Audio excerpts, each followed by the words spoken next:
유럽인이 아니면 입장료를 50% 더 내라. 최근 프랑스 정부에서 루브르 박물관의 차별 논란이 거세지고 있습니다. 말도 안 되는 요금 인상으로 인해 전 세계 관광객들은 새로운 목적지를 찾기 시작했는데요. 바티칸 박물관, 대형 박물관, 메트로폴리탄 미술관을 제치고 서울의 국립중앙박물관으로 몰리기 시작한 것입니다. 프랑스 대신 한국으로 오길 정말 잘했어요.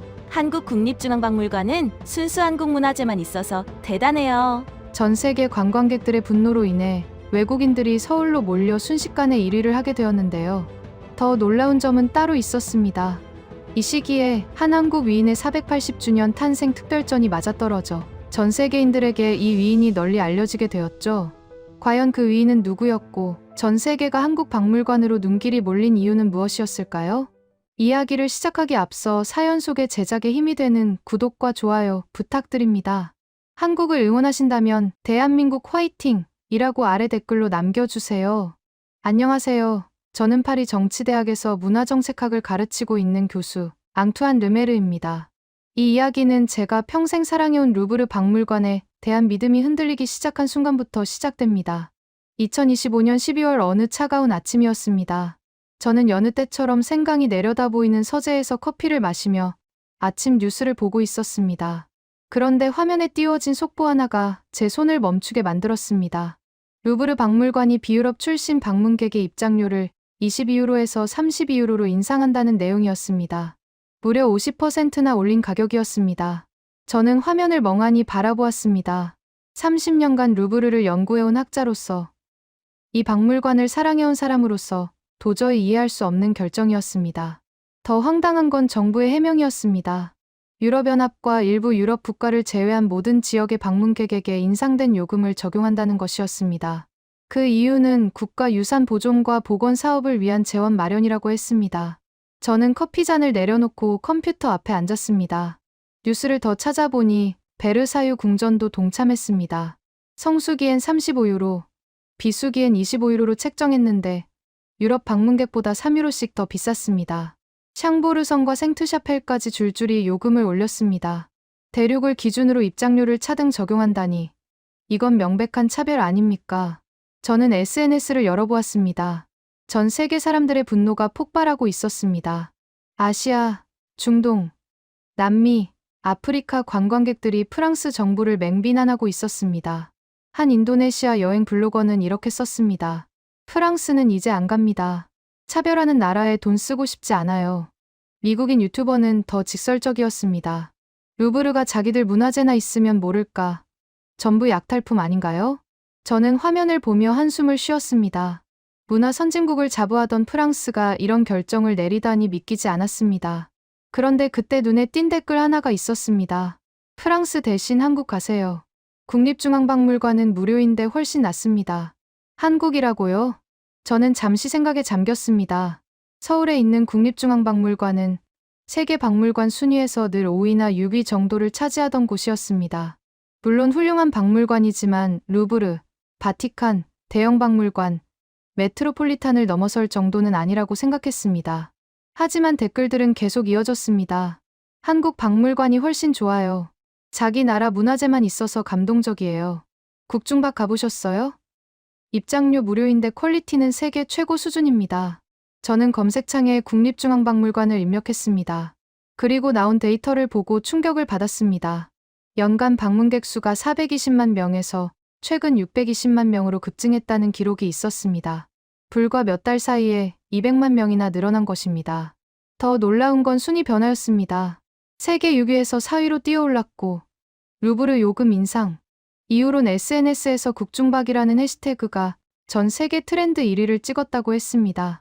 저는 의자에 깊숙이 기대며 생각했습니다. 한국 박물관이 루브르를 위협할 정도로 성장했다는 말인가요? 더 이상한 건 운영 방식이었습니다. 루브르는 입장료만으로도 연간 수백억 원의 수익을 올립니다. 바티칸 박물관도 4만 원에 가까운 입장료를 받습니다.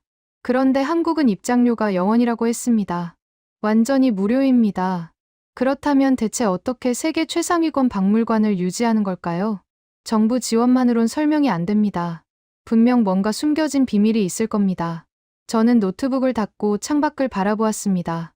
생강 위로 관광선이 지나가고 있었습니다. 평생 사랑해온 루브르가 차별 정책을 시행하는 동안 한국은 문을 활짝 열고 전 세계인을 맞이하고 있었습니다. 학자로서의 호기심이 발동했습니다. 직접 가서 확인해야겠다고 생각했습니다. 한국 박물관이 정말로 루브르를 넘어설 만한 곳인지, 무료로 운영되는 비밀은 무엇인지 말입니다. 저는 달력을 펼쳤습니다. 다음 달에 아시아 문화정책학회가 싱가포르에서 열릴 예정이었습니다. 일정을 조금만 조정하면 서울을 거쳐갈 수 있었습니다. 저는 항공권 예약 사이트를 열었습니다. 파리에서 서울로 가는 직항편을 검색했습니다. 마우스를 클릭하는 순간 묘한 감정이 들었습니다. 루브르를 평생 사랑해온 제가 지금 다른 박물관을 찾아가려 한다는 사실이 배신처럼 느껴졌습니다. 하지만 동시에 설렘도 있었습니다. 새로운 발견에 대한 기대감이었습니다. 예약 버튼을 눌렀습니다. 저는 서울로 향하게 될 것입니다. 출발 전까지 저는 한국국립중앙박물관에 대한 자료를 샅샅이 뒤졌습니다. 연구자의 습관이었습니다. 현장에 가기 전 최대한 많은 정보를 수집하는 것이 제 방식이었습니다. 서재 책상 위엔 각종 보고서와 논문들이 쌓여갔습니다. 먼저 세계 주요 박물관의 연간 방문객 통계를 정리했습니다. 루브르 박물관은 약 885만 명으로 여전히 세계 1위였습니다. 바티칸 박물관이 670만 명으로 2위를 차지하고 있었습니다. 그 다음이 영국 대형 박물관과 미국 메트로폴리탄 박물관이었습니다. 각각 550만 명과 490만 명 정도였습니다. 그리고 5위가 영국의 테이트 모던이었습니다. 여기까지는 예상 가능한 순위였습니다. 그런데 6위 자리에 한국국립중앙박물관이 있었습니다. 2024년 기준 약 420만 명의 방문객을 기록했습니다. 저는 처음엔 대수롭지 않게 넘겼습니다. 하지만 2025년 통계를 보고 눈을 의심했습니다. 11월까지만 집계된 자료인데도 이미 620만 명을 돌파했다는 기록이 있었습니다. 1년 만에 200만 명이나 증가한 겁니다. 더 놀라운 건 성장 속도였습니다. 500만 명을 돌파한 지 불과 2달 만에 600만 명을 넘어섰다고 했습니다. 이런 성장세라면 연말엔 4위는 물론이고 대형 박물관마저 추월할 가능성이 보였습니다. 저는 계산기를 두드렸습니다. 월 평균 증가율을 따져보니 기하급수적으로 늘고 있었습니다. 특히 루브르가 요금 인상을 발표한 12월 이후 급증세가 뚜렷했습니다. SNS 분석 자료도 흥미로웠습니다. 국중박이라는 해시태그가 인스타그램과 틱톡에서 폭발적으로 증가하고 있었습니다. 유럽인, 미국인, 중동인, 남미인 할 것 없이 전 세계 여행 인플루언서들이 한국 박물관을 극찬하고 있었습니다. 한 프랑스 여행 블로거는 이렇게 썼습니다. 루브르보다 감동적이었다. 자국 문화만으로 이렇게 훌륭한 박물관을 만들다니. 영국 유튜버는 더 직설적이었습니다. 대형 박물관은 약탈품 전시장이지만 국중박은 진짜 역사 박물관이다. 저는 화면을 보며 고개를 갸우뚱했습니다. 도대체 한국 박물관에 무엇이 있길래 이런 반응이 나오는 걸까요? 더 파고들었습니다. 국립중앙박물관의 전시 구성을 살펴보았습니다. 세 계층으로 나뉘어 선사시대부터 조선시대까지 한국사 전체를 다루고 있었습니다. 고려 불화, 조선 백자, 금동 미륵보살 반가사유상, 대동여지도, 실물 등 국보급 유물들이 즐비했습니다. 하지만 이것만으론 설명이 부족했습니다. 훌륭한 유물을 가진 박물관은 세계에 많습니다. 루브르에도 모나리자와 밀로의 비너스가 있고 대형 박물관엔 로제타석이 있습니다. 그렇다면 한국 박물관만의 특별함은 무엇일까요? 저는 방문객 리뷰를 읽기 시작했습니다. 수백 개의 리뷰를 읽다 보니 공통된 키워드가 보였습니다. 기획력, 스토리텔링, 공간 연출, 무료 입장, 메이드 인 코리아 굿즈. 특히 눈에 띈 건 사유의 방이라는 전시 공간이었습니다. 어둡고 고요한 방 안에 2개의 반가사유상이 은하수 같은 조명 아래 전시되어 있다고 했습니다. 한 독일 관광객은 이렇게 썼습니다. 루브르에선 사진만 찍었지만 사유의 방에선 말을 잃었다. 30분을 그 앞에 서 있었다. 일본 여행객의 후기도 인상적이었습니다. 박물관이 아니라 명상 공간 같았다. 마음이 편안해지는 경험이었다. 저는 사진을 확대해서 보았습니다. 6세기 삼국시대에 만들어진 불상인데 디테일이 살아 숨 쉬는 것 같았습니다. 한쪽 다리를 다른 무릎 위에 얹고 오른손 검지를 살짝 턱에 댄 자세였습니다. 깊은 사유에 잠긴 표정이 묘하게 평온했습니다. 그런데 더 놀라운 건 따로 있었습니다. 최근 한국 박물관에서 특별전을 열었다는 소식이었습니다. 이순신 장군 탄생 480주년 기념 특별전이었습니다. 저는 이순신이라는 이름을 들어본 적이 있었습니다. 16세기 조선의 해군 제독으로 일본 침략을 막아낸 영웅이라고 알고 있었습니다. 하지만 자세한 내용은 몰랐습니다. 검색을 시작했습니다. 그리고 읽으면 읽을수록 경악했습니다. 7년간 23번의 해전에서 단 한 번도 패배하지 않았다는 기록이 있었습니다. 명량해전에선 13척의 배로 133척의 적선을 무찔렀다고 했습니다. 한산도 대첩에선 하객진이라는 독창적인 전술로 적함대를 전멸시켰습니다. 나폴레옹도 넬슨 제독도 이런 기록은 없었습니다. 더 놀라운 건 개인사였습니다. 전쟁 중 어머니와 아들을 잃었고 무능한 왕과 끊임없이 싸워야 했습니다. 지병에 시달리면서도 최전선을 지켰고 마지막 전투에서 전사했습니다. 저는 화면에서 눈을 떼지 못했습니다. 이건 역사가 아니라 서사시였습니다. 그리스 신화에 나올 법한 영웅담이었습니다. 그런데 이게 실제로 일어난 일이라니 믿기지 않았습니다. 특별전 소개 영상을 찾아보았습니다. 판옥선을 재현한 사디 체험관, 난중일기 친필, 197cm 장검, 당시 사용했던 무기들. 전시 구성이 단순히 유물을 나열한 게 아니라 마치 다큐멘터리처럼 스토리를 따라가도록 설계되어 있었습니다. 저는 노트에 메모했습니다. 한국 박물관의 강점은 유물의 양이 아니라 기획력에 있다고요. 루브르는 압도적인 컬렉션으로 승부하지만 한국은 경험 설계로 승부한다고요. 그리고 가장 중요한 의문이 남았습니다. 입장료 영원으로 어떻게 이 모든 걸 유지하는가였습니다. 정부 지원만으론 한계가 있을 텐데 말입니다. 저는 기념품점 관련 자료를 찾았습니다. 그리고 실마리를 발견했습니다. 국중박 굿즈가 전 세계적으로 인기를 끌고 있다는 기사였습니다. 특히 호작도 시리즈는 품절 대란을 빚고 있었습니다. 호랑이와 까치를 소재로 한 제품들인데 한국 공방에서 수작업으로 만든다고 했습니다. 루브르 기념품이 대부분 중국산인 것과 대조적이었습니다. 저는 웃음이 나왔습니다. 무료 입장으로 문턱을 낮추고 사람들이 스스로 사고 싶어 하는 걸 만들어 수익을 내는 구조였습니다. 이건 단순한 마케팅이 아니라 철학이었습니다. 며칠간의 조사 끝에 저는 확신했습니다. 한국 박물관엔 분명 뭔가 특별한 게 있다고요. 서울행 비행기를 타기 전날 밤, 저는 서재에 앉아 루브르를 바라보았습니다. 창밖으론 세느강 너머로 루브르의 야경이 보였습니다. 30년간 사랑해온 곳이었습니다. 하지만 지금은 차별 정책으로 세계의 비난을 받고 있었습니다. 저는 가방을 챙기며 중얼거렸습니다. 내일이면 알게 되겠죠. 한국이 정말로 루브르를 넘어설 만한지, 그 비밀이 무엇인지 말입니다. 2026년 1월 초, 저는 인천공항에 도착했습니다. 12시간의 비행 끝에 서울 땅을 밟았습니다. 공항철도를 타고 서울역으로 이동한 뒤 다시 지하철을 갈아타고 용산역에 내렸습니다. 4번 출구로 나오자 넓은 광장이 펼쳐졌습니다. 그리고 그 너머로 거대한 건물이 보였습니다. 국립중앙박물관이었습니다. 저는 걸음을 멈췄습니다. 건물 자체는 현대적이면서도 한국 전통 건축의 곡선미가 느껴지는 디자인이었습니다. 하지만 제 눈길을 사로잡은 건 건물이 아니었습니다. 광장을 가득 메운 사람들이었습니다. 평일 오전 10시였는데도 수천 명은 좋게 되어 보이는 인파가 박물관을 향해 걷고 있었습니다. 저는 천천히 광장을 가로질렀습니다. 주변을 둘러보니 놀라운 광경이 펼쳐졌습니다. 유럽인, 미국인, 중동인, 동남아시아인, 남미인까지 온갖 국적의 사람들이 섞여 있었습니다. 영어, 스페인어, 아랍어, 중국어, 일본어가 뒤섞여 들렸습니다. 마치 유엔 총회장 같았습니다. 한 프랑스 커플이 제 옆을 지나가며 대화하는 소리가 들렸습니다. 루브르보다 사람이 많네요. 그래도 여기는 차별 안 하잖아요. 게다가 무료라니까요. 저는 쓴웃음을 지었습니다. 프랑스인들조차 자국 박물관을 버리고 한국으로 온 겁니다. 입구 쪽으로 다가가자 줄이 보였습니다. 하지만 생각보다 빠르게 움직였습니다. 입장료를 받지 않으니 티켓 구매 과정이 없었기 때문입니다. 저는 줄을 서서 천천히 앞으로 나아갔습니다.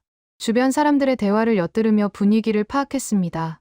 한 미국인 가족은 아이에게 이렇게 말하고 있었습니다. 여기는 다른 나라 물건을 훔쳐온 게 아니라 진짜 한국 보물들만 있는 곳이야. 독일에서 온 듯한 노부부는 팜플렛을 펼쳐보며 감탄하고 있었습니다. 사유의 방이 어디에 있대요? 2층이래요. 꼭 가봐야 한다고 하더군요. 저도 그 사유의 방이 궁금했습니다. 파리에서 수백 개의 리뷰를 읽으며 가장 많이 언급된 공간이었습니다. 드디어 입구에 도착했습니다. 제복을 입은 직원이 환한 미소로 맞아주었습니다. Welcome to National Museum of Korea. Enjoy your visit. 저는 고개를 숙여 인사했습니다. 보안 검색대를 통과했습니다. 루브르처럼 엄격하지 않았지만 기본적인 안전 검사는 이루어졌습니다. 가방을 엑스레이에 통과시키고 금속 탐지기를 지났습니다. 그리고 드디어 박물관 내부로 들어섰습니다. 중앙홀이 펼쳐지는 순간 저는 숨이 멎는 듯했습니다. 천장이 높고 넓은 공간 한가운데 거대한 LED 화면이 설치되어 있었습니다. 그 화면엔 광개토대왕비가 실물 크기로 재현되어 있었습니다. 웅장하고 압도적이었습니다. 루브르의 피라미드 홀이 유리와 빛으로 승부한다면 이곳은 역사와 의미로 승부하고 있었습니다. 저는 천천히 홀을 가로질렀습니다. 그리고 시선이 한 곳에 멈췄습니다. 홀 중앙 끝자락에 거대한 석탑이 서 있었습니다. 대리석으로 만들어진 10층 높이의 탑이었습니다. 경천사 10층 석탑이라는 안내판이 붙어 있었습니다. 저는 가까이 다가가 탑을 살펴보았습니다. 그런데 이상한 점을 발견했습니다. 탑이 홀의 정중앙이 아니라 살짝 왼쪽으로 치우쳐 있었습니다. 처음엔 착시인가 싶었습니다. 하지만 각도를 바꿔가며 봐도 분명히 중앙에서 벗어나 있었습니다. 왜 이렇게 배치했을까요? 안내판을 자세히 읽어보았습니다. 그리고 그 이유를 알고 전율이 흘렀습니다. 이 탑은 고려시대에 만들어졌지만 원나라의 영향을 받아 순수 고려 양식이 아니라고 했습니다. 그래서 박물관 측에서 탑의 위치를 정중앙이 아닌 살짝 비켜난 곳에 배치했다는 설명이었습니다. 정통에서 살짝 벗어난 유물이기에 공간 배치도 살짝 벗어나게 한 겁니다. 저는 입을 다물지 못했습니다. 이건 단순한 전시가 아니라 철학이었습니다. 공간 하나하나의 의미를 담는 기획력이었습니다. 루브르에선 유물을 빽빽하게 채워 넣어 압도하지만 여기선 공간 자체가 이야기를 했습니다. 저는 노트를 꺼내 메모했습니다. 한국 박물관의 첫 번째 비밀. 공간 연출의 철학. 유물의 양이 아니라 배치의 의미로 승부한다고요. 주변을 둘러보니 외국인 관광객들도 같은 반응을 보이고 있었습니다. 한 영국인 부부가 안내판을 읽고 감탄하고 있었습니다. 이런 섬세함이라니. 대형 박물관은 그냥 진열만 하는데 저는 고개를 끄덕였습니다. 대형 박물관도 루브르도 유물은 많지만 이런 철학적 배치는 없었습니다. 그저 시대별, 지역별로 나눠 전시할 뿐이었습니다. 하지만 여기는 달랐습니다. 모든 공간이 의도를 가지고 설계되어 있었습니다. 저는 안내 지도를 펼쳤습니다. 박물관은 3개층으로 구성되어 있었습니다. 1층은 선사 및 고대관, 2층은 중세관과 사유의 방, 3층은 근세관과 특별 전시실이었습니다. 저는 3층부터 시작해서 아래로 내려오기로 했습니다. 시대 순서를 거꾸로 보는 것보다 위에서 아래로 흐름을 따라가는 게 자연스러울 것 같았습니다. 에스컬레이터를 타고 위로 올라갔습니다. 에스컬레이터 옆으로도 작은 석탑들이 전시되어 있었습니다. 계단을 오르는 동선마저 전시 공간으로 활용한 겁니다. 3층에 도착했습니다. 조선시대의 유물들이 펼쳐졌습니다.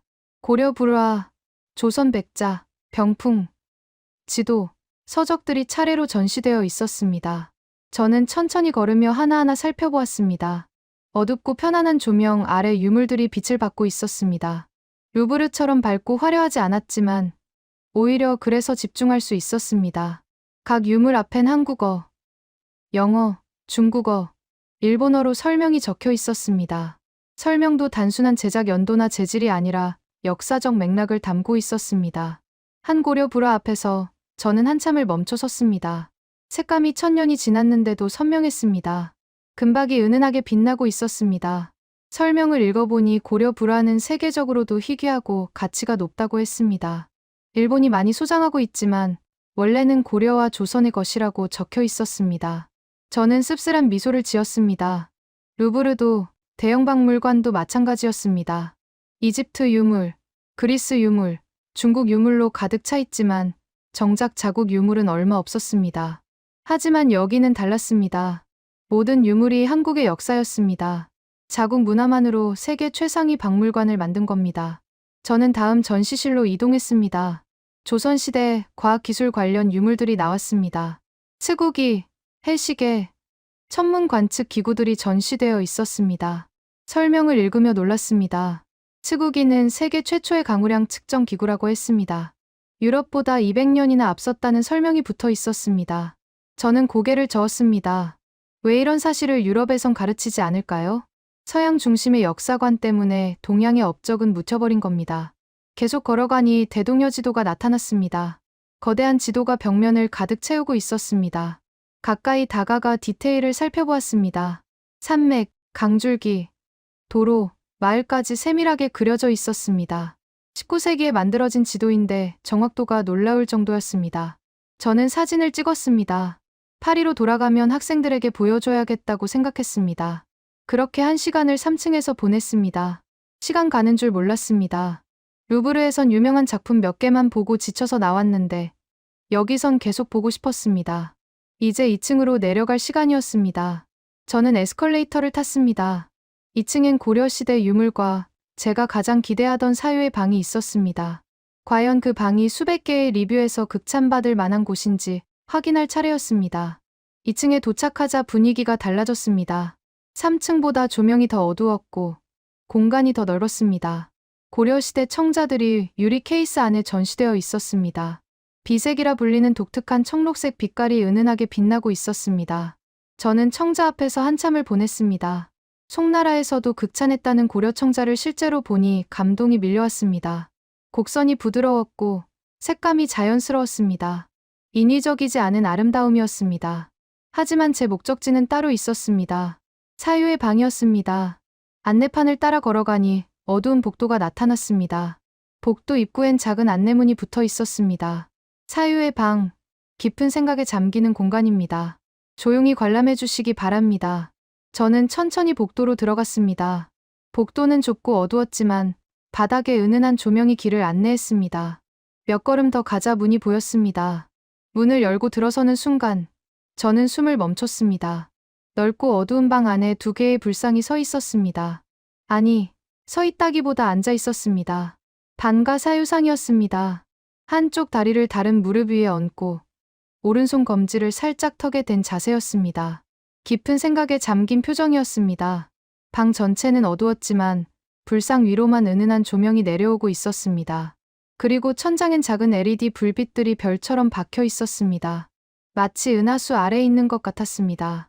저는 불상 앞으로 천천히 걸어갔습니다. 발소리조차 내지 않으려 조심했습니다. 방 안엔 이미 10여 명의 사람들이 있었지만 아무도 말하지 않았습니다. 모두가 침묵 속에서 불상을 바라보고 있었습니다. 저도 그들 옆에 섰습니다. 그리고 불상을 올려다보았습니다. 6세기에 만들어진 작품이라고 했습니다. 1500년 전 작품이었습니다. 하지만 지금 막 조각한 것처럼 디테일이 살아있었습니다. 얼굴 표정이 평온했습니다. 미소를 짓고 있는 것 같기도 하고 슬퍼 보이기도 했습니다. 오묘했습니다. 손가락 하나하나, 옷주름 하나하나가 정교했습니다. 청동으로 만들었는데도 마치 살아 숨 쉬는 것 같았습니다.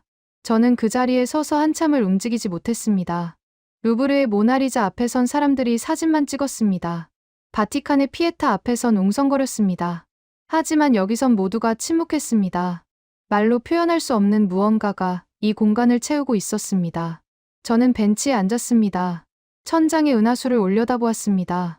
그리고 생각했습니다. 박물관이란 무엇인가요? 유물을 보관하는 창고인가요? 관광객을 끌어모아 수익을 내는 사업장인가요? 아니면 사람들에게 무언가를 느끼게 하는 공간인가요? 30년간 박물관을 연구해왔지만 이 질문에 명확히 답한 적이 없었습니다.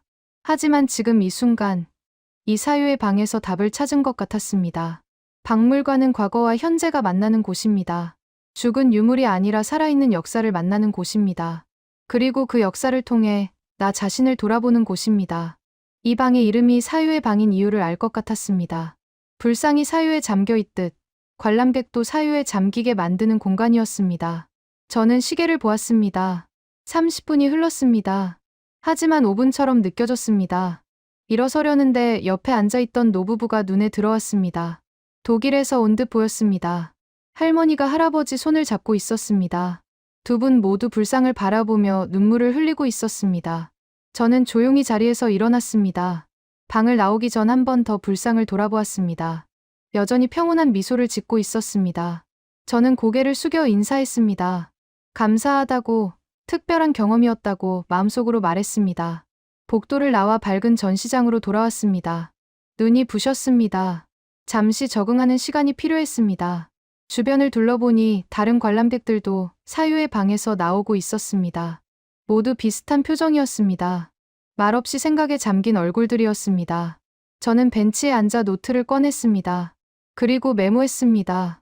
한국박물관의 두 번째 비밀, 경험 설계.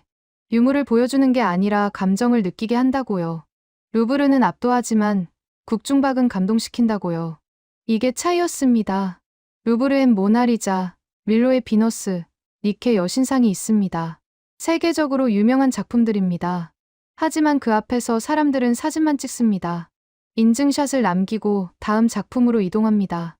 감동보다는 확인이 목적입니다. 하지만 여기는 달랐습니다. 사유의 방에서 사람들은 사진을 찍지 않았습니다. 그저 앉아서 바라보고 생각하고 느꼈습니다. 이게 진짜 박물관 경험이구나 싶었습니다. 저는 시계를 다시 보았습니다. 벌써 오후 1시가 넘었습니다. 입장한 지 3시간이 지났습니다. 하지만 아직 1층도 가보지 못했고 특별전시실도 남아 있었습니다. 특히 이순신 특별전이 궁금했습니다. 파리에서 자료를 읽으며 가장 흥미로웠던 부분이었습니다. 저는 일어섰습니다. 1층으로 내려가기 전 잠시 카페테리아에 들러 커피를 마시기로 했습니다. 체력을 회복할 필요가 있었습니다. 카페테리아는 박물관 1층 한쪽에 있었습니다. 창밖으로 정원이 보이는 쾌적한 공간이었습니다. 커피를 주문하고 창가 자리에 앉았습니다. 정원엔 석탑과 석등이 전시되어 있었습니다. 야외 전시 공간이었습니다. 커피를 마시며 지금까지 본 것들을 정리했습니다. 공간 연출의 철학, 경험 설계의 탁월함. 이 두 가지만으로도 이미 루브르를 넘어서고 있었습니다. 하지만 아직 가장 중요한 질문이 남아 있었습니다. 입장료 영원으로 어떻게 이 모든 걸 유지하는가였습니다. 저는 주변을 둘러보았습니다. 카페테리아 한쪽 벽면에 작은 기념품 코너가 있었습니다. 호기심이 생겨 다가가 보았습니다. 그리고 눈이 커졌습니다. 호작도 엽서, 반과 사유상 피규어, 청자 모양 머그컵, 대동여지도 포스터. 모든 제품이 세련되고 아름다웠습니다. 그리고 가격표를 보고 놀랐습니다. 결코 싸지 않았습니다. 엽서 한 장에 5,000원, 피규어는 5만 원이 넘었습니다. 하지만 사람들이 줄을 서서 사고 있었습니다. 저는 제품 뒷면을 확인했습니다. Made in Korea라고 적혀 있었습니다. 루브르 기념품이 대부분 중국산인 것과 대조적이었습니다. 점원에게 물어보았습니다. 이 제품들은 어디서 만드나요? 한국의 작은 공방들에서 수작업으로 제작합니다. 그래서 수량이 적은 건가요? 네. 특히 호작도 시리즈는 항상 품절입니다. 저는 고개를 끄덕였습니다. 이제 이해가 갔습니다. 입장료는 받지 않지만 사람들이 스스로 사고 싶어 하는 걸 만든 겁니다. 그것도 대량 생산이 아니라 한정판으로요. 희소성이 가치를 높이고 가치가 높으니 비싸도 팔립니다. 이건 마케팅이 아니라 철학이었습니다. 문턱을 낮추고 경험으로 감동시키고 기억하고 싶게 만들고 그 기억을 제품으로 남기게 하는 전략이었습니다. 저는 호작도 엽서 세트를 샀습니다. 파리로 돌아가면 동료들에게 선물할 생각이었습니다. 계산을 마치고 다시 전시장으로 향했습니다. 이제 1층과 이순신 특별전이 남았습니다. 과연 그곳에선 또 어떤 발견이 기다리고 있을까요? 1층으로 내려가는 계단 옆으로 또 다른 석탑이 보였습니다. 이 박물관은 정말 구석구석 전시물로 가득했습니다. 계단을 이용하는 동선조차 낭비하지 않았습니다. 1층에 도착하자 분위기가 또 달라졌습니다. 선사시대와 고대 유물들이 시작되는 공간이었습니다. 가장 먼저 눈에 들어온 건 구석기 시대 석기들이었습니다. 돌도끼, 집게, 주먹도끼 같은 원시적인 도구들이 전시되어 있었습니다. 설명을 읽어보니 한반도에서 발견된 구석기 유물은 70만 년 전까지 거슬러 올라간다고 했습니다. 저는 천천히 시대 순서대로 걸어갔습니다. 신석기 시대로 넘어가자 빗살무늬 토기가 나타났습니다. 독특한 문양이 새겨진 토기였습니다. 청동기 시대엔 비파형 동검과 고인돌 모형이 전시되어 있었습니다.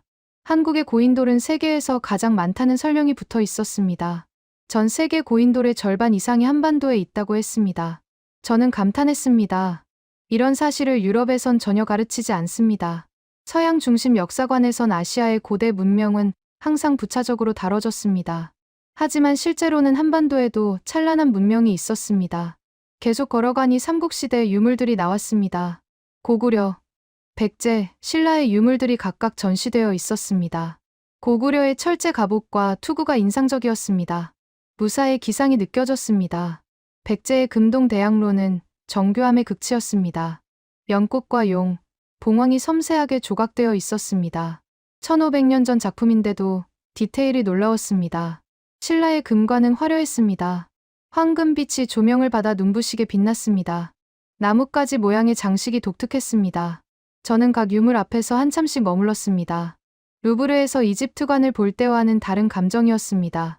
루브르의 이집트 유물은 약탈품이었습니다. 프랑스 것이 아닌 이집트 것이었습니다. 하지만 여기 있는 모든 유물은 한국의 것이었습니다.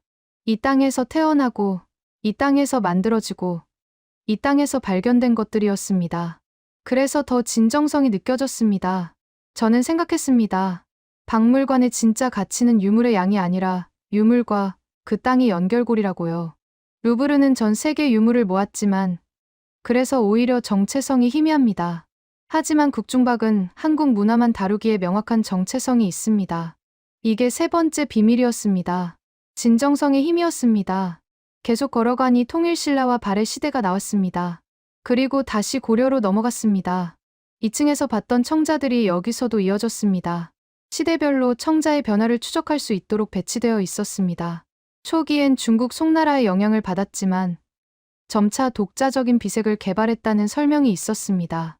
저는 청자들을 하나씩 살펴보았습니다. 정말로 색이 달라지는 게 보였습니다.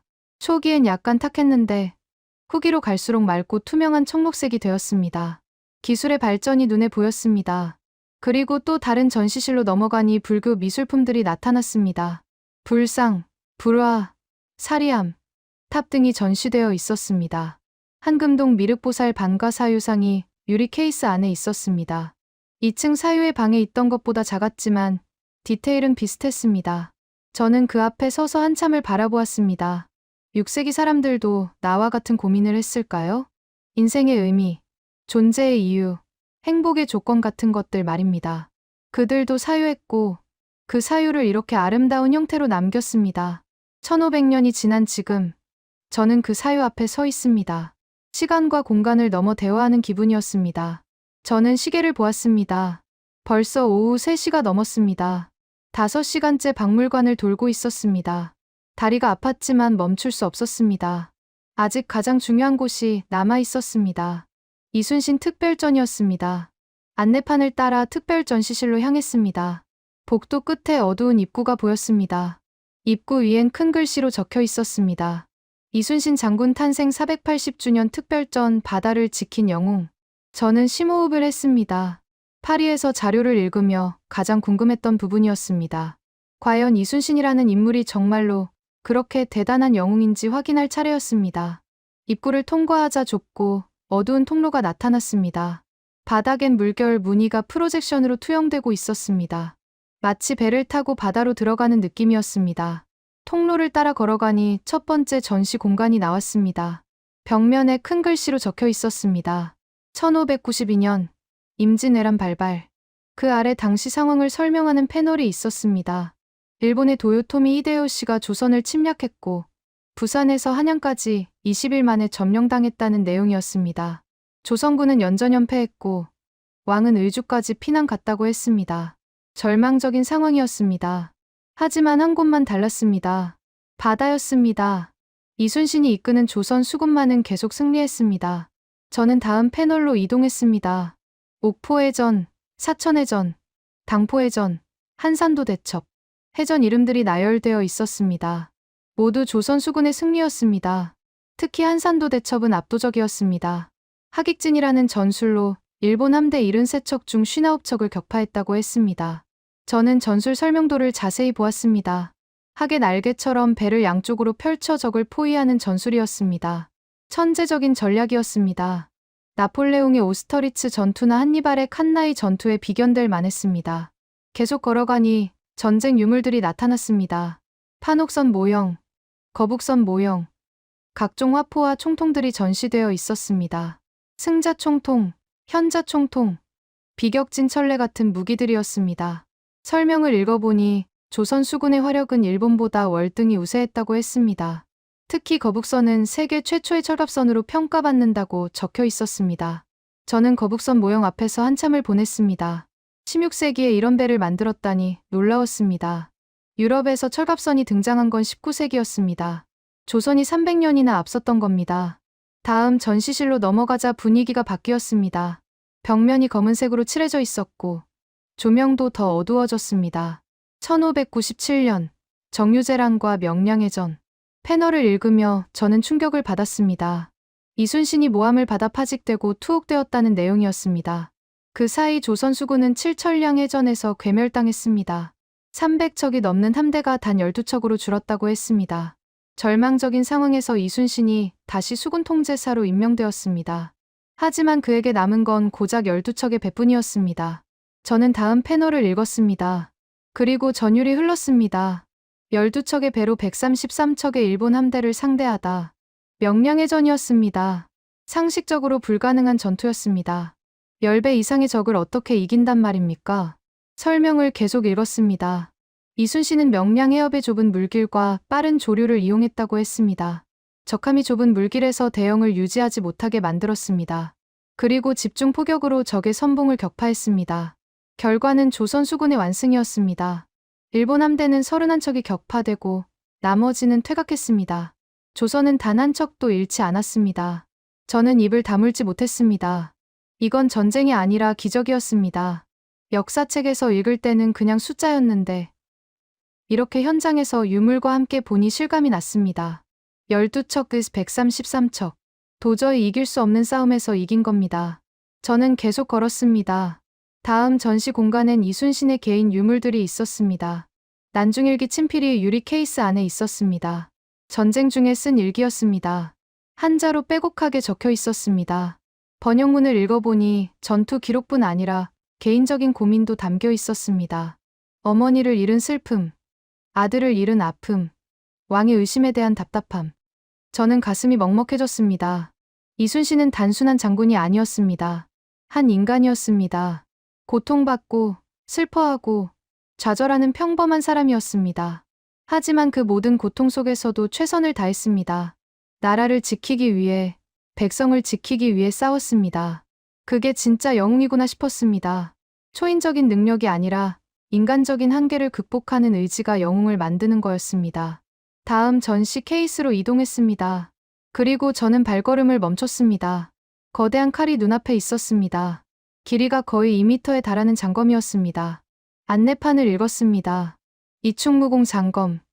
길이 197cm. 국보. 이순신이 실제로 사용했던 칼이었습니다. 저는 케이스에 바짝 다가갔습니다. 칼날은 세월에 닳았지만 여전히 날카로워 보였습니다. 칼자루엔 글씨가 새겨져 있었습니다. 한자였습니다. 번역문을 읽었습니다. 삼척서 천산하동. 석자 칼로 하늘에 맹세하니 사나가 떨고. 이리소탕열사나 한번 휘둘러 쓸어버리니 피가 사나를 물들인다. 저는 온몸에 소름이 돋았습니다. 이건 단순한 문구가 아니었습니다. 이순신의 결의였습니다. 목숨을 걸고 싸우겠다는 맹세였습니다. 저는 칼을 바라보며 상상했습니다. 450년 전, 이 칼을 든 남자가 바다 위에 서 있었을 것입니다. 적의 함대가 밀려오고 아군은 고작 12척뿐인 상황에서요. 두려웠을 겁니다. 누구라도 두려웠을 겁니다. 하지만 그는 도망치지 않았습니다. 이 칼을 들고 앞으로 나아갔습니다. 그리고 이겼습니다.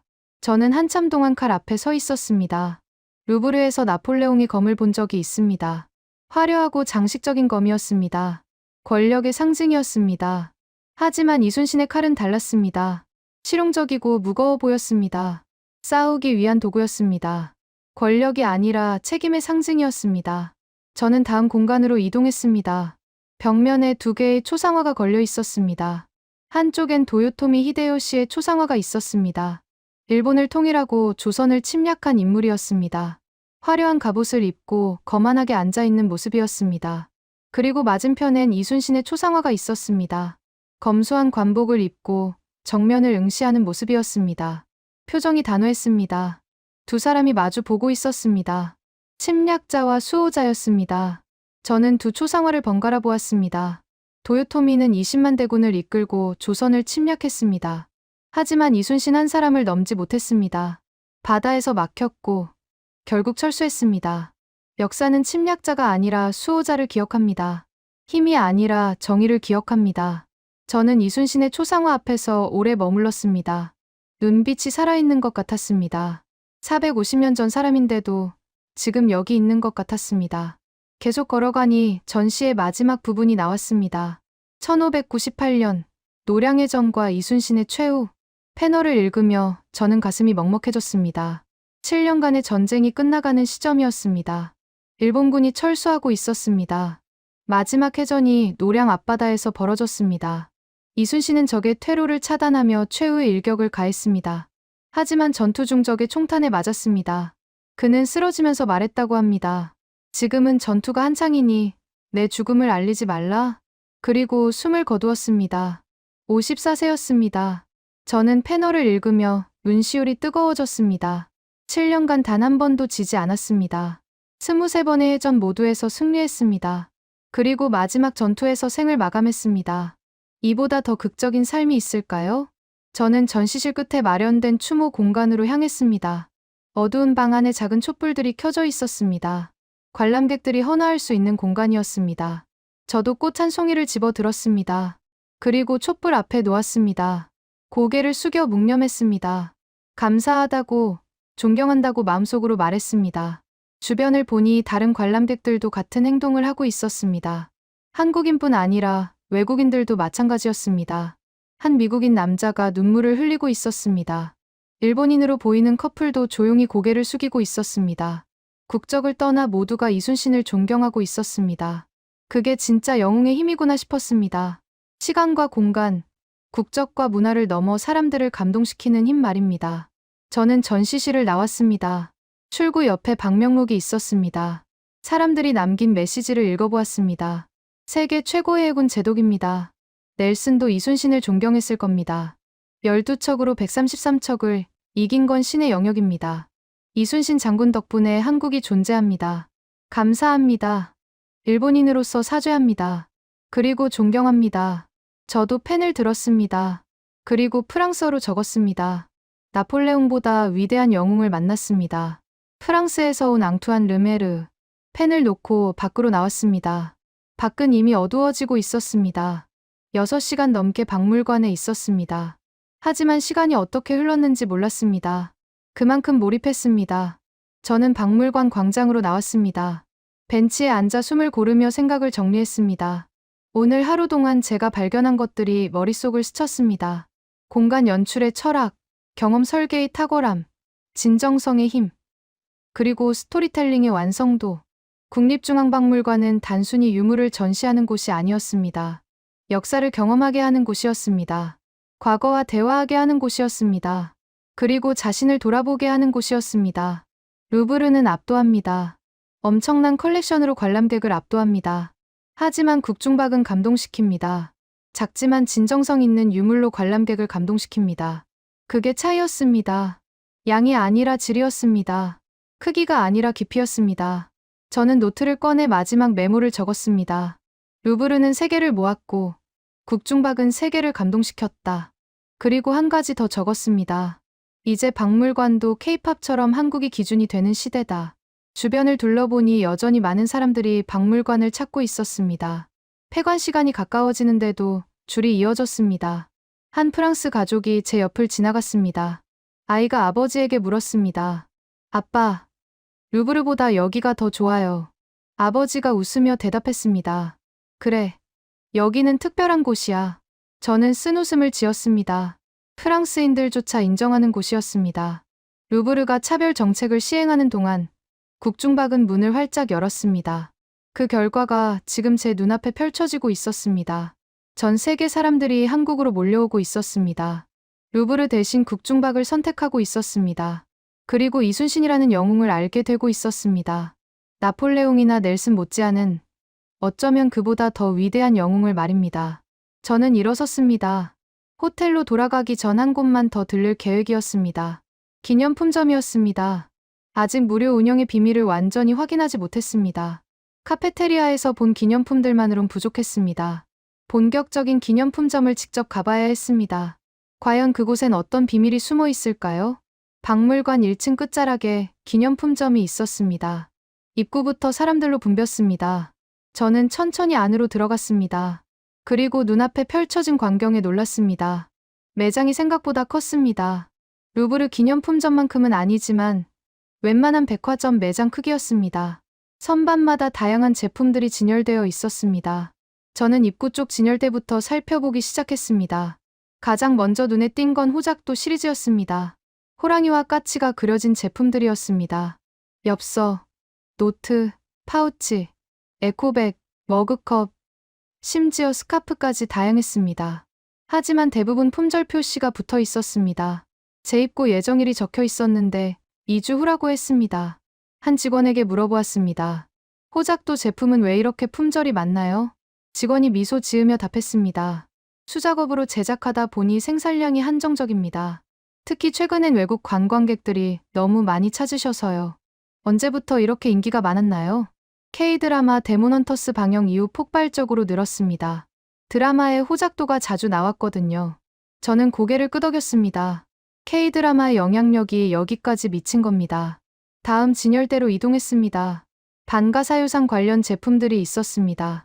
미니어처 피규어, 포스터, 엽서, 북마크 등이 진열되어 있었습니다. 가격표를 확인했습니다. 피규어는 8만 원, 포스터는 3만 원, 엽서는 5천 원이었습니다. 결코 싼 가격이 아니었습니다. 하지만 사람들은 주저없이 구매하고 있었습니다. 한 유럽인 커플이 피규어를 여러 개 집어 들고 있었습니다. 선물용으로 몇 개 더 살까요? 그래요. 이렇게 특별한 건 파리에서 못 구해요. 저는 피규어를 집어들어 자세히 보았습니다. 퀄리티가 상당했습니다. 디테일이 살아있었고 재질도 좋았습니다. 뒷면을 확인하니 역시 메이드 인 코리아였습니다. 그것도 충청북도의 작은 공방에서 만들었다고 적혀 있었습니다. 저는 계속 매장을 둘러보았습니다. 청자 모양 제품들도 있었습니다. 찻잔, 접시, 화병 등이 진열되어 있었습니다. 실제 청자는 아니지만 비슷하게 재현한 제품들이었습니다. 가격은 찻잔 한 세트에 15만 원이었습니다. 비쌌지만 품질을 보니 이해가 갔습니다. 수작업으로 만든 도자기였습니다. 대동여지도 관련 제품도 눈에 띄었습니다. 포스터, 손수건, 퍼즐, 심지어 우산까지 있었습니다. 디자인이 세련됐습니다. 단순히 지도를 복사한 게 아니라 현대적으로 재해석했습니다. 색감도 원본과 달리 밝고 선명하게 조정했습니다. 저는 포스터 한 장을 집어 들었습니다. 서재에 걸어두면 멋질 것 같았습니다. 가격은 4만 원이었습니다. 비싸다고 생각했지만 결국 구매하기로 했습니다. 계속 둘러보니 이순신 관련 제품들도 많았습니다. 특별전 기념 에디션이었습니다. 난중일기 노트, 거북선 모형, 이순신 장검 북마크 등이 있었습니다. 특히 장검 북마크가 인기였습니다. 작지만 정교하게 만들어졌습니다. 칼자루에 새겨진 시구까지 재현되어 있었습니다. 가격은 1만 5천 원이었습니다. 저는 5개를 집어 들었습니다. 파리로 돌아가면 동료들에게 선물할 생각이었습니다. 계산대로 향하는 길에 한 코너가 눈에 띄었습니다. 협업 제품 코너였습니다. 국립중앙박물관과 한국 디자이너들이 협업해서 만든 제품들이었습니다. 의류, 액세서리, 문구류까지 다양했습니다. 디자인이 정말 훌륭했습니다. 전통 문양을 현대적으로 재해석한 제품들이었습니다. 한 티셔츠를 집어 들어보았습니다. 앞면에 반가사유상 실루엣이 미니멀하게 그려져 있었습니다.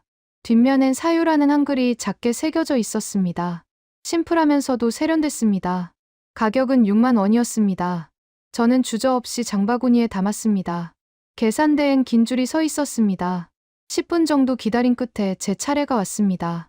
직원이 제품들을 하나씩 스캔했습니다. 총 38만 원입니다. 저는 카드를 건넸습니다. 입장료는 무료였지만 기념품으로 40만 원 가까이 쓴 겁니다.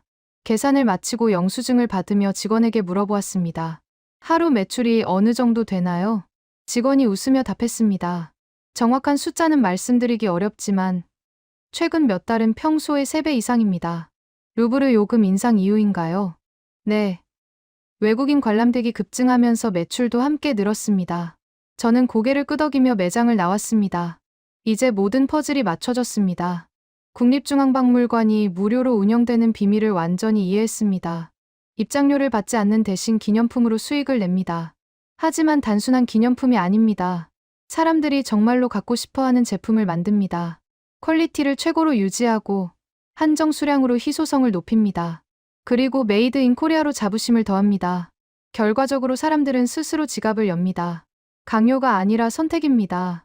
이게 진짜 비즈니스 모델이었습니다. 저는 박물관 밖으로 나왔습니다. 밖은 이미 완전히 어두워져 있었습니다. 광장엔 여전히 사람들이 있었습니다. 벤치에 앉아 쉬는 사람들, 사진 찍는 사람들, 대화하는 사람들. 모두가 행복해 보였습니다. 저는 빈 벤치를 찾아 앉았습니다. 쇼핑백을 옆에 내려놓고 박물관을 바라보았습니다. 거대한 건물이 조명을 받아 빛나고 있었습니다. 아름다웠습니다.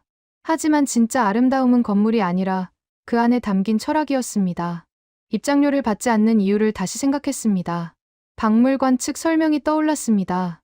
이 박물관은 한국인의 영혼을 위한 휴식처입니다. 입장료를 받으면 장벽이 되기에 우리는 누구에게나 열려 있습니다. 장벽을 없앤 겁니다. 돈이 없어도 외국인이어도 누구든 올 수 있게 만들었습니다. 그 결과 전 세계 사람들이 찾아왔습니다. 루브르가 차별로 문을 좁힌 동안 국중박은 환대로 문을 넓혔습니다. 그리고 사람들은 감동받았습니다. 감동은 자발적인 소비로 이어졌습니다. 강요가 아니라 선택으로요. 이게 21세기 박물관의 새로운 모델이었습니다. 저는 노트를 꺼내 마지막 정리를 했습니다. 국립중앙박물관의 4가지 비밀. 첫째, 공간 연출의 철학. 배치 자체가 이야기를 한다. 둘째, 경험 설계의 탁월함. 유물이 아니라 감정을 전달한다. 셋째, 진정성의 힘. 자국 문화만으로 세계 최상위권을 만들었다. 넷째, 무료의 역설. 입장료를 받지 않지만 더 많은 수익을 낸다. 이 4가지가 합쳐져 기적을 만들었습니다. 세계 6위에서 4위로 도약했고 곧 3위도 가능해 보였습니다. 어쩌면 언젠가 루브르마저 넘어설 수도 있었습니다. 저는 주변을 둘러보았습니다. 한 일본인 가족이 아이에게 이순신에 대해 설명하고 있었습니다. 이순신은 정말 대단한 장군이었어. 우리도 존경해야 해. 미국인 커플은 사유의 방에 대해 이야기하고 있었습니다. 평생 본 전시 중 가장 감동적이었어. 프랑스인 관광객들은 기념품 쇼핑백을 들고 행복해하고 있었습니다. 루브르 대신 여기 오길 정말 잘했어. 저는 미소를 지었습니다. 루브르를 평생 사랑해온 사람으로서 복잡한 감정이 들었습니다. 하지만 동시에 인정할 수밖에 없었습니다.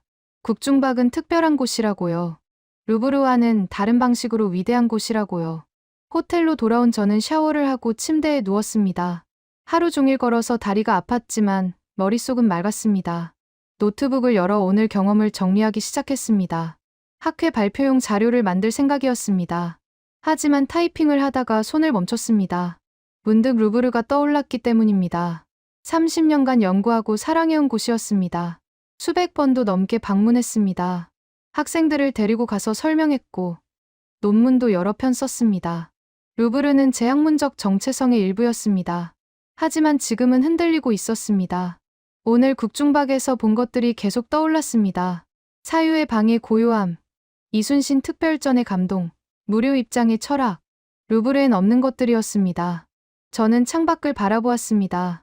서울 야경이 펼쳐져 있었습니다. 불과 50년 전만 해도 가난한 나라였던 한국이 이제는 문화 강국이 되어 있었습니다. K-팝, K-드라마, K-무비가 전 세계를 휩쓸고 있었습니다. 그리고 이제 박물관까지 세계 최상위권이 되었습니다. 저는 검색창에 루브르 박물관을 입력했습니다. 최근 뉴스를 찾아보았습니다.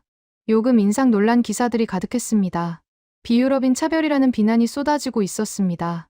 노동조합은 파업을 촉구했고 시민단체들은 철회를 요구했습니다. SNS에선 루브르 보이콧 운동이 벌어지고 있었습니다. 저는 한숨을 쉬었습니다. 루브르는 스스로 명성을 깎아내리고 있었습니다. 반면 국중박 관련 기사들은 정반대였습니다. 전 세계 언론이 극찬하고 있었습니다. 뉴욕타임스는 무료 박물관이 유료 박물관을 이기는 법이라는 제목으로 특집 기사를 실었습니다. BBC는 이순신, 넬슨을 넘어선 해군 제독이라고 보도했습니다. 르몽드마저 프랑스가 배워야 할 한국 박물관의 철학이라는 칼럼을 실었습니다. 저는 화면을 보며 생각했습니다. 세상이 바뀌고 있구나. 박물관의 기준이 바뀌고 있구나. 과거엔 소장품의 양이 중요했습니다. 얼마나 많은 유물을 가지고 있느냐가 박물관의 등급을 결정했습니다. 그래서 루브르, 대형 박물관, 메트로폴리탄이 최고였습니다. 전 세계에서 약탈하고 수집한 유물들로 가득했으니까요. 하지만 이제는 다릅니다. 관람객들은 양이 아니라 질을 원합니다. 압도가 아니라 감동을 원합니다. 구경이 아니라 경험을 원합니다. 그리고 국중박은 정확히 그걸 제공하고 있었습니다. 저는 이메일을 열었습니다. 파리에 있는 동료 교수에게 메일을 보내기로 했습니다. 문화정책학과 과장인 마르크 뒤퐁 교수였습니다. 마르크, 서울에서 놀라운 걸 봤네. 국립중앙박물관은 우리가 생각했던 것보다 훨씬 앞서 있어. 루브르가 정말로 위험해. 자세한 건 돌아가서 이야기하지. 메일을 보내고 노트북을 닫았습니다. 침대에 누워 천장을 바라보았습니다. 오늘 하루가 영화처럼 지나갔습니다. 아침엔 호기심으로 박물관에 들어갔습니다. 오후엔 감동으로 전시를 관람했습니다. 저녁엔 깨달음으로 기념품점을 나왔습니다. 그리고 지금은 혼란스러웠습니다. 평생 믿어온 기준이 흔들리고 있었기 때문입니다. 루브르가 세계 최고라고 믿었습니다. 프랑스 문화가 가장 우월하다고 생각했습니다. 하지만 오늘 한국에서 다른 걸 봤습니다. 자국 문화만으로도 충분히 위대할 수 있다는 거요. 약탈이 아니라 보존으로도 최고가 될 수 있다는 거요. 입장료가 아니라 감동으로도 수익을 낼 수 있다는 거요. 저는 눈을 감았습니다. 내일은 박물관을 한 번 더 방문하기로 했습니다. 오늘 못 본 부분들이 있었기 때문입니다. 그리고 다시 사유의 방에 가고 싶었습니다. 그곳에서 조용히 앉아 생각을 정리하고 싶었습니다. 루브르에 대한 제 사랑이 변한 건 아니었습니다. 하지만 이제는 인정해야 했습니다. 세상엔 다른 방식의 위대함도 있다고요. 그리고 한국이 바로 그 새로운 방식을 보여주고 있다고요. 잠들기 전 마지막으로 통계 자료를 확인했습니다. 2025년 12월 기준 세계 박물관 순위였습니다. 1위 루브르 -885만 명, 2위 바티칸 -670만 명, 3위 대형 박물관 -550만 명, 4위 국립중앙박물관 -620만 명. 저는 숫자를 보며 생각했습니다. 이 추세라면 내년엔 3위도 가능하겠구나. 어쩌면 몇 년 후엔. 아니, 생각하기 싫었습니다. 루브르가 1위 자리를 내줄 수도 있다는 가능성을요. 하지만 루브르가 지금처럼 차별 정책을 계속하고 국중박이 지금처럼 혁신을 계속한다면 불가능한 일도 아니었습니다. 저는 불을 껐습니다. 어둠 속에서 오늘 본 방가 사유상이 떠올랐습니다. 깊은 사유에 잠긴 평온한 표정이었습니다. 저도 사유에 잠겼습니다. 박물관이란 무엇인가? 문화란 무엇인가? 위대함이란 무엇인가? 답은 아직 명확하지 않았습니다. 하지만 한 가지는 확실했습니다. 내가 사랑하던 세계 1위가 지금 흔들리고 있다는 것. 그리고 그건 루브르의 잘못이라는 것. 차별이 관광객을 한국으로 보냈고 한국은 그들을 환대했습니다. 그 결과가 지금 이 순간이었습니다. 저는 잠에 들었습니다. 꿈속에서 사유의 방을 다시 걸었습니다. 다음 날 아침, 저는 일찍 일어났습니다. 창밖으로 서울의 아침이 밝아오고 있었습니다. 오늘은 박물관을 천천히 다시 둘러볼 계획이었습니다. 어제 놓친 부분들을 보충하고 더 깊이 이해하고 싶었습니다.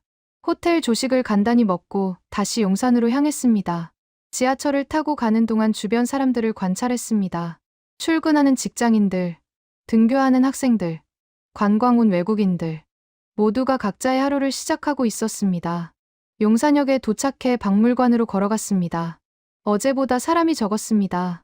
평일 아침이라 그런 듯 했습니다. 입구를 통과해 다시 중앙홀로 들어섰습니다. 어제 봤던 경천사 석탑이 여전히 그 자리에 서 있었습니다. 중앙에서 살짝 비껴난 위치예요. 저는 탑 앞에 서서 한참 바라보았습니다. 어제는 그냥 지나쳤던 디테일들이 보였습니다.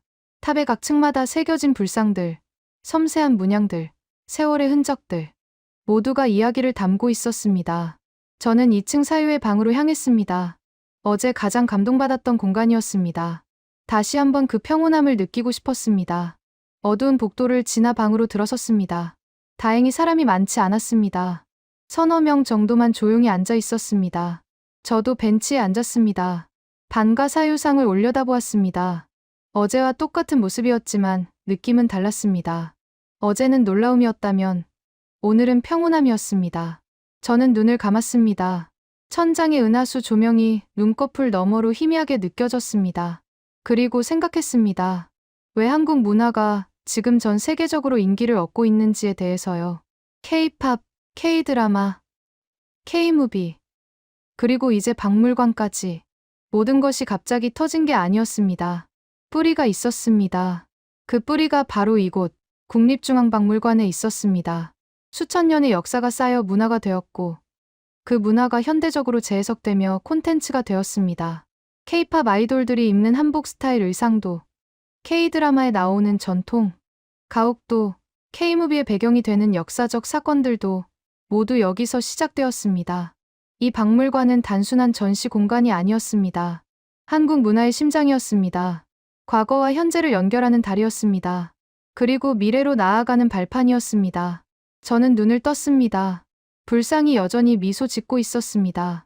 1500년 동안 같은 자리에서 같은 생각에 잠겨 있었습니다. 시간이 흘러도 변하지 않는 것들이 있구나 싶었습니다. 진정한 아름다움, 깊은 사유, 평온한 마음. 이런 것들은 시대가 바뀌어도 여전히 사람들을 감동시킵니다. 저는 자리에서 일어났습니다. 방을 나오기 전 불상께 다시 한번 인사했습니다. 복도를 나와 다른 전시실들을 천천히 둘러보았습니다. 어제 빠르게 지나쳤던 곳들을 다시 찬찬히 보았습니다. 고려 나전칠기 앞에서 한참을 멈췄습니다. 자개가 빛을 받아 무지개처럼 빛나고 있었습니다. 패턴이 정교하고 아름다웠습니다. 조선시대 책가도 병풍도 인상적이었습니다. 책장에 꽂힌 책들과 골동품들을 그린 그림이었습니다. 원근법이 정확했고 디테일이 놀라웠습니다. 18세기 작품인데도 현대 그림처럼 느껴졌습니다. 저는 계속 걸으며 생각했습니다. 유럽 중심 역사관에서 벗어나야겠다고요. 세계사를 가르칠 때 서양만 강조할 게 아니라 동양도 제대로 다뤄야겠다고요. 한국의 역사와 문화도 학생들에게 알려줘야겠다고요. 1층으로 내려가 다시 이순신 특별전으로 향했습니다. 어제 한번 봤지만 다시 보고 싶었습니다. 특히 명량의 전 부분이 계속 머릿속에 맴돌았습니다. 전시실로 들어가 천천히 관람했습니다. 어제는 놓쳤던 세부 사항들이 보였습니다. 명량의 전 당시 조선 수군의 전술 설명이 자세히 적혀 있었습니다. 물길의 빠른 조류를 이용해 적함이 대형을 유지하지 못하게 만들었다고 했습니다. 그리고 집중 포격으로 선봉을 격파한 후 나머지를 혼란에 빠뜨렸습니다. 천재적인 전략이었습니다. 지형과 자연을 이용한 완벽한 전술이었습니다. 저는 난중일기 친필 앞에 다시 섰습니다. 어제는 감동만 받았는데 오늘은 내용을 찬찬히 읽어보았습니다. 번역문에 이런 구절이 있었습니다. 신에게는 아직 12척의 배가 남아 있습니다. 죽으림을 다해 싸우면 능히 막을 수 있습니다. 저는 이 문장 앞에서 한참을 멈췄습니다. 12척으로 133척을 막겠다는 각오였습니다. 상식적으로 불가능한 일이었습니다. 하지만 이순신은 해냈습니다. 불가능을 가능으로 만들었습니다. 그게 진짜 영웅이었습니다. 초인적 능력이 아니라 인간적 의지로 기적을 만든 사람이었습니다. 저는 이순신의 칼 앞으로 다시 갔습니다. 197cm 장검이 유리 케이스 안에 있었습니다. 칼자루에 새겨진 시구를 다시 읽었습니다. 삼척서 천산하동, 일위소탕열산하. 어제는 그냥 멋진 문구라고 생각했습니다. 하지만 오늘은 달랐습니다. 이게 단순한 시가 아니라 맹세라는 걸 깨달았습니다. 목숨을 걸고 나라를 지키겠다는 결의였습니다. 그리고 실제로 그렇게 했습니다. 7년간 바다를 지켰고 마지막 전투에서 생을 마감했습니다. 저는 칼 앞에서 고개를 숙였습니다. 존경의 표시였습니다. 시대와 국적을 넘어한 영웅에게 바치는 경이었습니다. 전시실을 나와 박물관 카페테리아로 갔습니다. 커피를 주문하고 창가 자리에 앉았습니다. 밖으로 정원이 보였습니다. 야외에 전시된 석탑들이 햇빛을 받고 있었습니다. 저는 노트를 꺼내 메모를 시작했습니다. 파리로 돌아가면 할 일들을 정리했습니다. 첫째, 학회에서 국립중앙박물관에 대해 발표하기. 둘째, 문화정책학과 커리큘럼에 한국 박물관 사례 추가하기. 셋째, 학생들과 함께 서울 답사 프로그램 만들기. 넷째, 루브르의 정책 변화 제안하기. 특히 네 번째가 중요했습니다. 루브르가 차별 정책을 철회해야 한다고 주장할 생각이었습니다. 입장료 차등제는 문화 선진국이 할 일이 아니라고요. 오히려 국중박처럼 문턱을 낮추고 경험으로 승부해야 한다고요. 물론 쉽지 않을 겁니다. 프랑스 정부는 재정 확보를 이유로 정책을 강행할 테니까요. 하지만 누군가는 목소리를 내야 했습니다. 학자로서의 책임이었습니다. 저는 커피를 마시며 창밖을 바라보았습니다. 한국 가족이 정원을 산책하고 있었습니다. 부모와 두 아이가 함께였습니다. 아이들이 석탑을 신기해하며 만지고 있었습니다. 부모는 웃으며 설명해주고 있었습니다. 저는 미소를 지었습니다. 저런 장면이 한국 문화의 미래를 만드는 거구나 싶었습니다. 어릴 때부터 자국 문화를 자연스럽게 접하고 자부심을 갖게 되고 그게 나중에 창의력으로 발현되는 것이요. K-팝 아이돌들도 K-드라마 작가들도 K-무비 감독들도 모두 어릴 때 이런 경험을 했을 겁니다. 박물관에서 자국 문화를 배우고 자부심을 느끼고 그걸 바탕으로 새로운 콘텐츠를 만드는 것이요. 이게 선순환이었습니다. 국립중앙박물관은 그 선순환의 중심에 있었습니다. 저는 시계를 보았습니다. 벌써 오후 1시였습니다. 서울에서의 마지막 날이었습니다. 내일이면 파리로 돌아가야 했습니다. 아쉬웠지만 어쩔 수 없었습니다. 저는 자리에서 일어났습니다. 박물관을 한 바퀴 더 돌고 떠나기로 했습니다. 마지막 인사를 하듯이요. 박물관을 천천히 걸으며 마지막으로 둘러보았습니다. 각 전시실, 각 유물마다 담긴 이야기들이 다시 떠올랐습니다. 청자의 아름다움, 불화의 정교함, 무기의 위력, 지도의 정확성. 모든 것이 한국인들의 지혜와 노력의 결과물이었습니다. 저는 1층 로비로 내려왔습니다. 중앙홀에 다시 섰습니다. 경천사 석탑을 마지막으로 보았습니다. 중앙에서 살짝 비껴난 그 위치가 이제는 완벽해 보였습니다. 정통에서 벗어났지만 그래서 더 특별한 존재라는 메시지가 느껴졌습니다. 저는 출구로 향했습니다. 나가기 전 방명록 코너가 있었습니다. 어제는 지나쳤는데 오늘은 써보고 싶었습니다. 펜을 들어 프랑스어로 적었습니다. 2번의 방문으로 인생이 바뀌었습니다. 박물관이 무엇인지 다시 배웠습니다. 감사합니다. 앙투안 르메르, 파리 정치대학 교수. 펜을 놓고 밖으로 나왔습니다. 햇빛이 눈부셨습니다. 광장엔 여전히 많은 사람들이 박물관으로 향하고 있었습니다. 저는 벤치에 앉아 사람들을 관찰했습니다. 한국인도 많았지만 외국인이 더 많아 보였습니다. 유럽인, 미국인, 중동인, 동남아인, 남미인. 정말 전 세계에서 모여들고 있었습니다. 한 프랑스 노부부가 제 옆을 지나갔습니다. 할머니가 할아버지에게 말했습니다. 루브르 갈 돈으로 여기 와서 정말 잘했어요. 저는 쓴웃음을 지었습니다. 프랑스인들조차 루브르를 버리고 있었습니다. 스마트폰을 꺼내 통계 사이트를 다시 확인했습니다. 최신 데이터가 업데이트되어 있었습니다. 2025년 12월 말 기준이었습니다. 국립중앙박물관 방문객이 650만 명을 돌파했다고 했습니다. 한 달 만에 30만 명이나 늘었습니다. 이 추세라면 2026년엔 700만 명도 가능했습니다. 대형 박물관을 확실히 넘어서는 수치였습니다. 어쩌면 바티칸도 따라잡을 수 있었습니다. 저는 화면을 보며 생각했습니다. 박물관 순위가 바뀌고 있구나. 세계의 기준이 바뀌고 있구나. 과거엔 유물의 양이 기준이었습니다. 얼마나 많이 소장하고 있느냐가 중요했습니다. 그래서 약탈과 수집이 정당화되었습니다. 하지만 이제는 다릅니다. 관람객들은 양보다 질을 원합니다. 약탈품보다 진정성을 원합니다. 구경보다 경험을 원합니다. 그리고 차별보다 환대를 원합니다. 국립중앙박물관은 정확히 그 새로운 기준에 맞는 곳이었습니다. 자국 문화만으로 전시를 구성하고 공간 연출로 감동을 주고 무료 입장으로 문턱을 낮추고 퀄리티 높은 굿즈로 수익을 내는 구조였습니다. 이게 21세기 박물관의 새로운 모델이었습니다. 저는 일어섰습니다. 호텔로 돌아가 짐을 싸야 했습니다. 내일 아침 일찍 공항으로 가야 했으니까요. 박물관을 등지고 걸어가는데 뒤돌아보고 싶었습니다. 마지막으로 한 번 더 보고 싶었습니다. 발걸음을 멈추고 돌아섰습니다. 거대한 박물관 건물이 햇빛을 받아 빛나고 있었습니다. 아름다웠습니다. 저는 가슴에 손을 얹었습니다. 감사하다고, 특별한 경험이었다고 마음속으로 말했습니다. 그리고 다짐했습니다. 파리로 돌아가면 이 경험을 나누겠다고요. 학생들에게, 동료들에게, 그리고 루브르 관계자들에게 말하겠다고요. 세상이 바뀌고 있다고, 박물관도 변해야 한다고요. 차별이 아니라 환대로, 약탈이 아니라 진정성으로, 강요가 아니라 감동으로 승부해야 한다고요. 며칠 후, 저는 파리로 돌아왔습니다. 파리 정치대학 강의실에 섰습니다. 학생들 앞에서 서울 경험을 발표했습니다. 여러분, 제가 서울에서 놀라운 걸 봤습니다. 국립중앙박물관은 우리가 생각했던 것보다 훨씬 앞서 있었습니다. 학생들이 집중했습니다. 저는 준비한 슬라이드를 넘겼습니다. 사유의 방 사진, 이순신 특별전 사진, 경천사 석탑 사진, 하나하나 보여주며 설명했습니다. 이 박물관은 유물의 양이 아니라 기획력으로 승부합니다. 관람객을 압도하는 게 아니라 감동시킵니다. 그리고 무엇보다 차별하지 않습니다. 학생 한 명이 손을 들었습니다. 교수님, 그럼 루브르는 어떻게 해야 할까요? 저는 잠시 침묵했습니다. 루브르를 평생 사랑해온 사람으로서 쉽지 않은 질문이었습니다. 하지만 정직하게 답했습니다. 루브르는 변해야 합니다.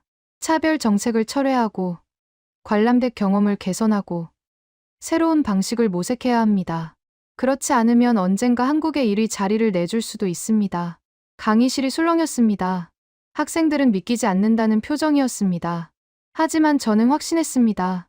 불가능한 일이 아니라고요. 이순신이 12척으로 133척을 이긴 것처럼 한국 박물관도 자국 문화만으로 세계 1위에 오를 수 있다고요. 강의를 마치고 연구실로 돌아왔습니다. 창밖으로 생강이 보였습니다. 루브르가 강 건너편에 있었습니다. 저는 루브르를 바라보며 중얼거렸습니다. 미안해. 하지만 이제 인정해야 해. 세상이 바뀌었어. 그리고 한국이 새로운 기준을 만들고 있어. 컴퓨터를 켜고 이메일을 확인했습니다. 루브르 정책 담당자에게 보낼 제안서를 작성하기 시작했습니다. 차별 정책 철회, 무료 입장 검토, 경험 설계 개선, 기념품 전략 변화. 한국에서 배운 것들을 하나하나 적어 내려갔습니다. 받아들여질지는 모르겠습니다. 하지만 시도는 해야 했습니다. 학자로서의 책임이었으니까요. 제안서를 다 쓰고 파일을 저장했습니다. 그리고 창밖을 다시 바라보았습니다. 루브르는 여전히 그 자리에 있었습니다. 하지만 저는 알고 있었습니다. 세상은 변하고 있고 박물관도 변해야 한다는 것을요. 그리고 한국이 그 변화를 이끌고 있다는 것을요. 저는 미소를 지었습니다. 서울에서의 경험이 떠올랐습니다. 사유의 방의 평온함, 이순신 칼 앞에서의 전율, 무료 입장의 철학, 모든 것이 특별했습니다. 그리고 깨달았습니다. 진짜 영웅은 승리가 아니라 버팀으로 만들어진다는 것을요. 이순신이 7년을 버텼듯이 한국도 수천 년을 버텼습니다. 가난과 전쟁과 침략을 모두 견뎌냈습니다. 그리고 이제 꽃을 피우고 있습니다. K-팝으로, K-드라마로, K-무비로, 그리고 박물관으로요. 저는 노트북을 닫았습니다. 오늘 할 일은 끝났습니다. 내일은 학회에서 발표가 있었습니다. 제목은 이렇게 정했습니다. 국립중앙박물관, 21세기 박물관의 새로운 기준. 그리고 부제는 이렇게요. 차별이 관광객을 한국으로 보냈고, 한국은 세계를 감동시켰다. 여러분은 어떻게 생각하시나요? 루브르의 차별 정책이 오히려 한국 박물관의 부상을 가져온 이 아이러니한 상황을 보며 진정한 문화, 강국이란 무엇인지 다시 생각해보게 됩니다. 자랑스러운 한국 문화는 약탈이 아닌 보존으로, 차별이 아닌 환대로, 그리고 강요가 아닌 감동으로 세계인의 마음을 사로잡고 있습니다. 구독과 좋아요로 응원해주시면 더욱 재미있는 이야기로 찾아뵙겠습니다. 해외 감동 사연을 소개해드리는 스페셜 코리아였습니다. 감사합니다.